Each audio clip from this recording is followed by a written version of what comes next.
देखो एक फंक्शन की कंटिन्यूटी चेक करते हैं ओरिजिन पे। फंक्शन क्या है, x का मॉड अपॉन x जब x नॉट इक्वल टू 0 है, 1 जब x बराबर 0 है। तो इस वीडियो को जब आप देख लें तो लाइक ज़रूर करें और चैनल को सब्सक्राइब ज़रूर करें ताकि हम और मोटिवेट हों और अच्छे इंटरेस्टिंग वीडियोस आप रेगुलर बनाते रहें।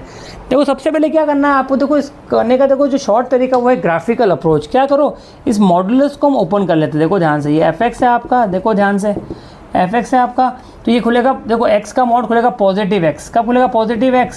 जब x आपका मोर देन 0 है, करेक्ट। और ये मॉड क्या खुलेगा नेगेटिव x जब x क्या है आपका लेस देन 0 है, करेक्ट। और 1 पे x 0 पे वैल्यू कितनी आ रही है आपकी, 1 आ ही रही है। इसको अगेन रीराइट कर लो आप, ये हो गया 1 जब x मोर देन 0 है, ये हो गया -1 जब x लेस देन 0 है, ये 1 जब x बराबर 0 है। इसका अगर आप ग्राफ देखोगे तो ग्राफ कुछ ऐसा बनेगा, देखो ध्यान से।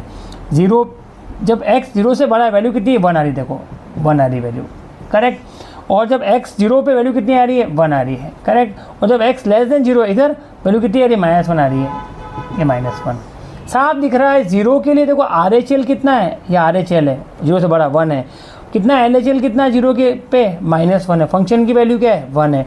और जब फंक्शन क्या होता है, जब भी होता है किसी पॉइंट पे कंटिन्यूस, कंडीशन क्या होती है, उसकी लिमिट्स फंक्शन की वैल्यू के इक्वल हो। लिमिट्स का मतलब LHL बराबर क्या होना चाहिए, RHL इक्वल होना चाहिए फंक्शन की वैल्यू f(0), करेक्ट। कितना है आपका LHL, -1। कितना RHL, 1। बराबर, लिमिट ही बराबर नहीं है तो इसलिए फंक्शन कंटिन्यूअस नहीं है, करेक्ट। तो जब भी किसी पॉइंट पर फंक्शन की चेक करनी हो, कंटिन्यूटी रूल क्या होता है, उस पॉइंट पर LHL बराबर क्या होना चाहिए, RHL इक्वल होना चाहिए फंक्शन की वैल्यू। मान लो कोई पॉइंट A है, f(a) होना चाहिए, तब होता है फंक्शन कंटिन्यूअस। एक खुद ट्राई करो, एक फंक्शन दे रखा, मान लो आपको x-4 का मॉड डिवाइड बाय x-4 जब x नॉट इक्वल्स टू 4 है, करेक्ट। और ये दे रखा आपको 0 जब x बराबर 4 है।